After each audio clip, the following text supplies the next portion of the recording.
여러분, 스위치 딱 켜면 불이 들어오잖아요. 너무 당연하죠. 우리 삶의 모든 걸 가능하게 하는 이 보이지 않는 거대한 시스템.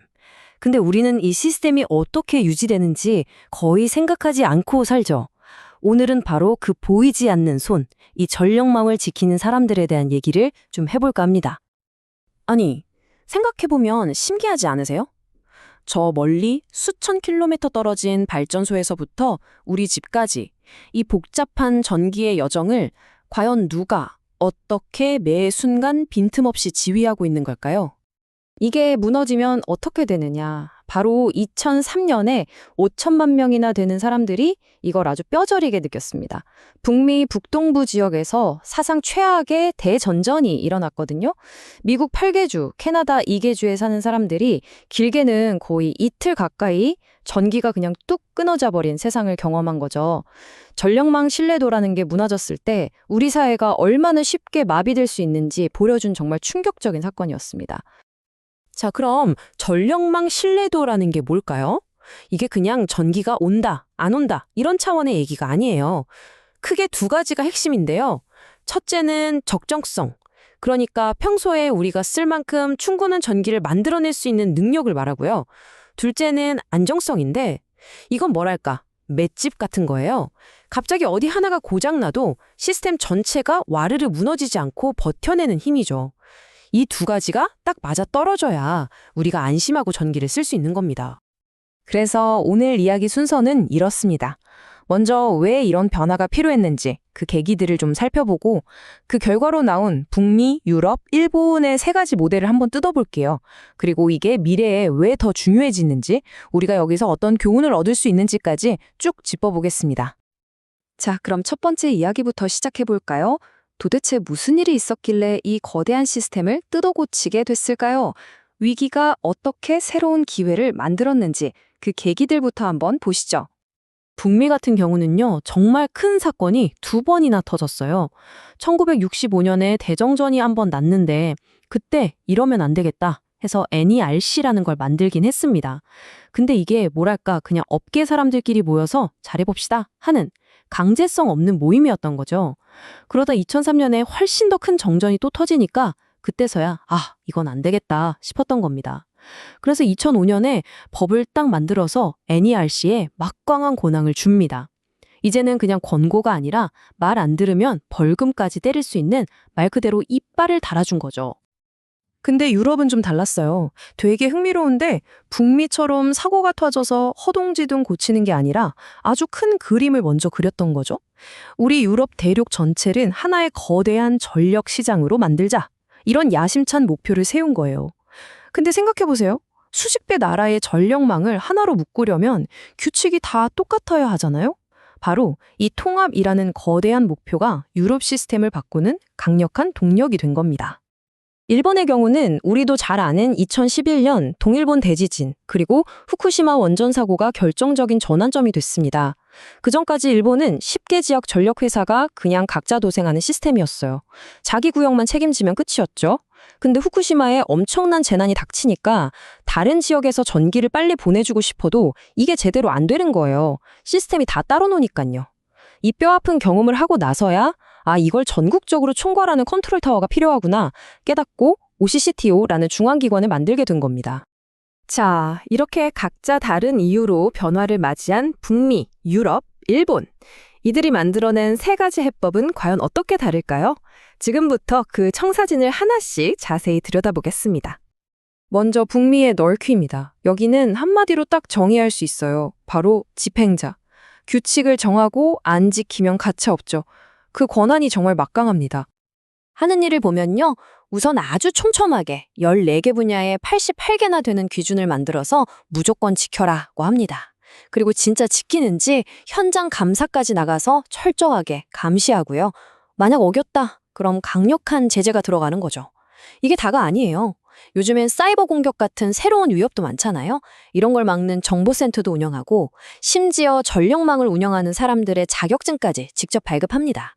정말 A부터 Z까지 다 챙기는 거죠. 다음은 유럽의 ENTSO-EA인데요. 여긴 위대한 연결자라고 부를 수 있겠네요. 말도 다르고 문화도 다르고 시스템도 제각각인 36개 나라 40개 기관을 하나로 묶는 일을 하는 겁니다. 와, 이거 정말 보통 일이 아니겠죠? 엔소이는 나크처럼 직접 벌금을 때리거나 하진 않아요. 대신에 유럽 전체가 함께 따라야 하는 일종의 교통법규 같은 걸 만듭니다. 이걸 네트워크 코드라고 하는데 법적인 구속력이 있어요. 그리고 앞으로 10년 동안 유럽 전력망을 어떻게 발전시킬지 큰 그림을 그리고 나라 간의 전기를 사고 파는 걸 더 쉽게 만드는 일도 하죠.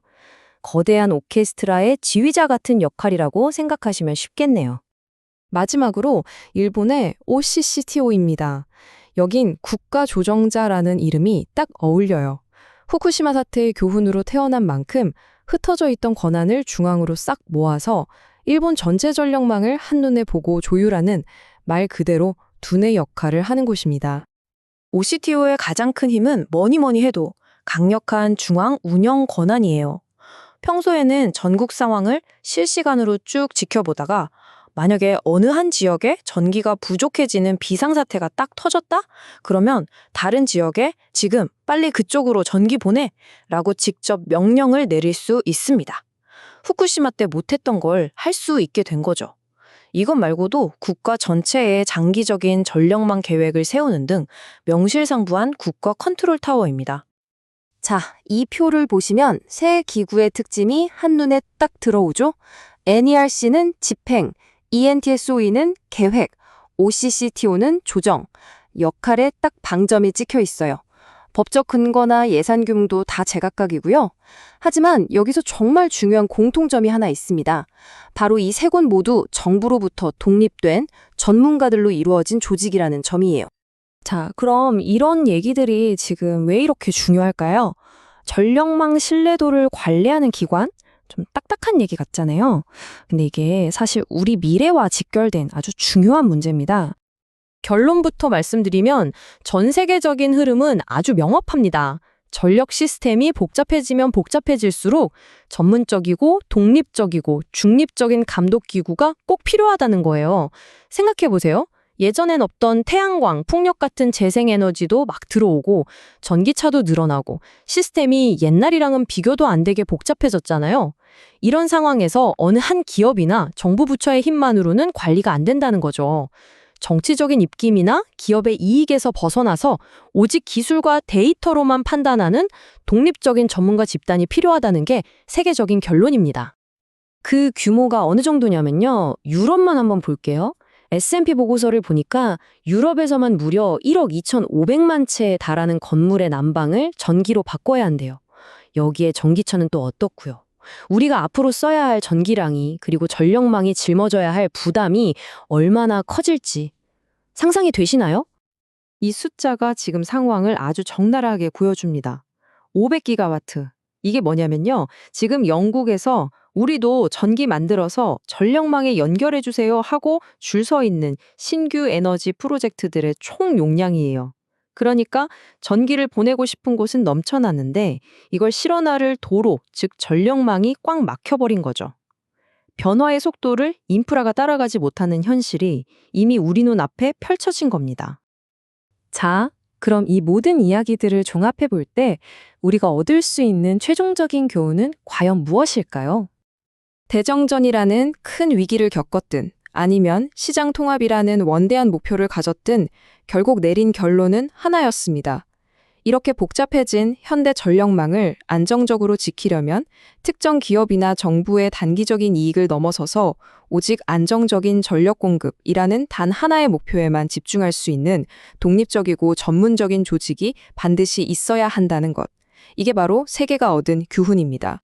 우리의 모든 것이 점점 더 전기에 의존하게 될 미래.